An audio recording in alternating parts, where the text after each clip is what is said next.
साथियों, 6-7 पहले तक भारत में बैंकिंग, पेंशन, इंश्योरेंस, ये सब कुछ एक एक्सक्लूसिव क्लब जैसा हुआ करता था। देश का सामान्य नागरिक, गरीब परिवार, किसान, छोटे व्यापारी, कारोबारी, महिलाएं, दलित, वंचित, पिछड़े, इन सबके लिए ये सब सुविधाएं बहुत दूर थी। जिन लोगों पर इन सुविधाओं को गरीब तक पहुंचाने की जिम्मेदारी थी, उन्होंने भी इस पर कभी ध्यान नहीं दिया, बल्कि बदलाव ना हो, कोई परिवर्तन ना आए, गरीब तक जाने के रास्तों को बंद करने के लिए जो कुछ भी तर्क दे सकते हैं, भांति भांति के बहाने, यही एक परंपरा हो गई थी।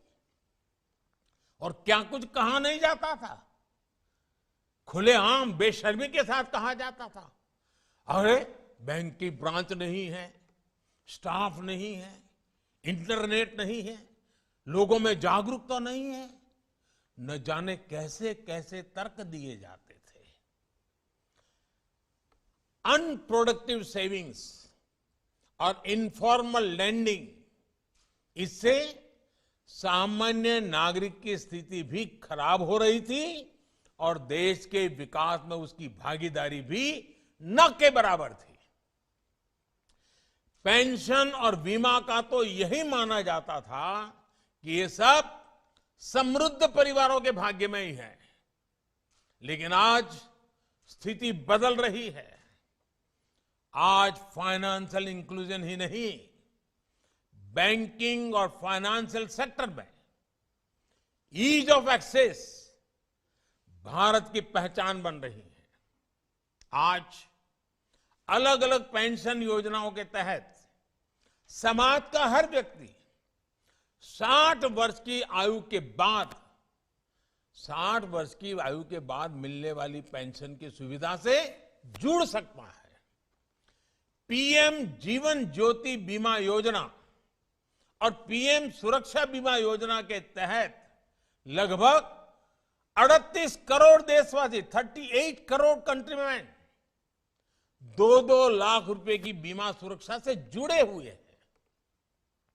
देश के करीब करीब हर गांव में 5 किलोमीटर के दायरे में बैंक ब्रांच या बैंकिंग कॉरेस्पॉन्डेंस की सुविधा पहुंच रही है। पूरे देश में आज लगभग 8.5 लाख बैंकिंग टच पॉइंट्स, जो देश के हर नागरिक की बैंकिंग सिस्टम तक पहुंच बढ़ा रहे हैं। जन धन योजना के तहत 42 करोड़ से अधिक जीरो बैलेंस बैंक अकाउंट्स खोले गए, जिसमें आज गरीब के हजारों करोड़ रुपए जमा है। मुद्रा योजना से महिलाओं, दलित, पिछड़े, आदिवासियों में व्यापारियों, कारोबारियों की एक नई पीढ़ी सामने आई है। और स्वनिधि योजना से रेहड़ी, ठेला, फेरी चलाने वाले भी इंस्टीट्यूशनल लैंडिंग से जुड़ पाए हैं। साथियों, लास्ट माइल फाइनेंशियल इंक्लूजन से जब डिजिटल एम्पावरमेंट जुड़ गया, तो उसने देश के लोगों को एक नई ताकत दी है।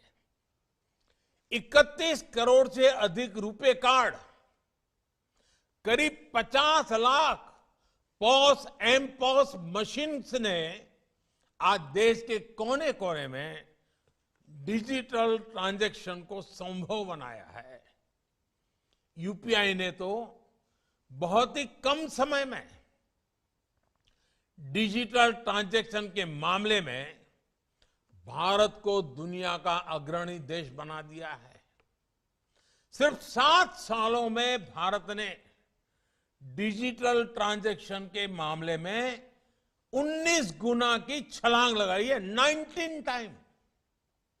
आज 24 घंटे, 7 दिवस और 12 महीने देश में कभी भी कहीं भी हमारा बैंकिंग सिस्टम चालू रहता है। इसका लाभ भी हमने कोरोना के इस काल में देखा है।